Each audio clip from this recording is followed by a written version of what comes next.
In manufacturing, there are career paths for everybody. Our goal is to match factories with the workers they need and teaching kids about the jobs in our industry. This is a very good, positive thing. I hope that it stirs someone to have an interest in engineering and manufacturing in general. And then I think the earlier we start showing what we do, what manufacturing is to folks, I think the better off we're going to be in the next 8 to 10 years. Basically, with this opportunity, what we're wanting to do is plant the seed and let the students have opportunity to ask questions and, of course, see all the options that we have available for employment.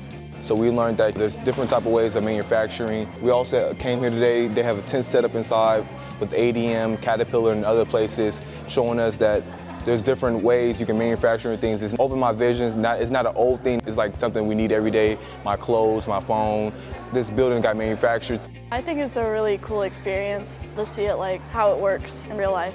Before I thought it was just making stuff, but it's more than that. It's more about like teamwork and be able to work with other people and see how they think too. It's been super incredible so far, getting to know the kids, just seeing them getting super excited about what we offer. Getting them outside of a classroom setting gets them more excited to learn more in a fun way for them. I think helps them understand it more. So I think this is a great opportunity for kids to get excited and do something fun while learning. When I was growing up, there wasn't anything like this around, and it's good to see students wanting to come into manufacturing because there's a definite need for it. I see it every day. I'm on the front lines of hiring, and it's cool to see a program like this going around the country.